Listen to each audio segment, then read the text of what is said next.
Hello மக்களே, ஒரு 5 நிமிஷம் இருந்தால் போதும். இந்த மாதிரி ஒரு சூப்பரான ரசம் பண்ணிடலாம். ஒரு தட்டு சாப்பாடு சாப்பிட்டாலுக்கும் பத்தாது. இதுக்கு பூண்டு ஒரு 10 பல்ல எடுத்துக்கோங்க, நல்லா இடித்து எடுத்துக்கோங்க. அது கூட ஒரு சின்ன துண்டு இஞ்சி போட்டுருங்க. அந்த இஞ்சியும் இடிச்சிக்கோங்க. ஒரு 2-3 பச்சை மிளகா போட்டு இந்த 3ஐயும் நல்லா இடித்து எடுத்து வச்சுக்கோங்க. எல்லாமே நம்ம ஒன்றா போட்டு கலக்க தான் போகிறோம், தாளிக்கல. எல்லாத்தையும் கலந்து நம்ம எப்படி செய்கிறோன்னு பார்க்க போகிறோம். இதுக்கு ஒரு வானல் எடுத்துக்கோங்க. அதில் நம்ம இந்த இடித்து வச்சுருக்கிற பச்சை மிளகா, இஞ்சி, பூண்டெல்லாம் போட்டுடலாம். அது கூட 2 தக்காளி வெட்டி போட்டுருங்க. தக்காளி கூட இதுக்கப்புறம் நம்ம கொஞ்சம் இதெல்லாம் போட்டுக்கலாம். கருவேப்பிலை போடலாம். கருவேப்பிலை கொத்தமல்லி கொஞ்சம், கருவேப்பிலை கொஞ்சம், மிளகுத்தூள் 1 ஸ்பூன், சீரகத்தூள் ஒரு 1/2 ஸ்பூன், மஞ்சத்தூள் ஒரு 1/2 ஸ்பூன், இது எல்லாத்தையுமே போட்டுக்கலாம். அது கூட உப்பும் சேர்த்து போட்டுக்கலாம். எல்லாத்தையும் போட்டு நம்ம கையால் நல்லா பிசையணும். இதுக்கு புளி போடுறதில்ல, இது ஒன்லி தக்காளி ரசம் தான்.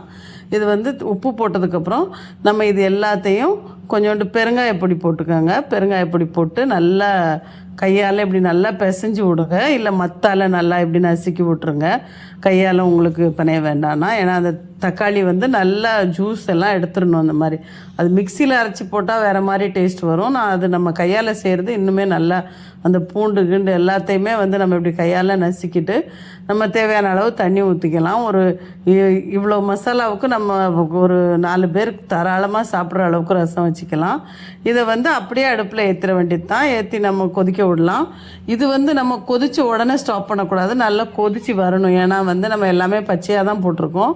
அதனால் அந்த கொதித்து அந்த பூண்டு வாசமெல்லாம் நல்லா உள்ளே இறங்கணும். அந்த மாதிரி நல்லா கொதிக்க விட்ருங்க. தேவைப்பட்டால் இன்னும் உப்பு எதுவும் தேவைப்பட்டால் உங்கள் டேஸ்ட்டுக்கு தகுந்த மாதிரி போட்டுக்கோங்க. அவ்வளோதான், கொதிச்சிருச்சு.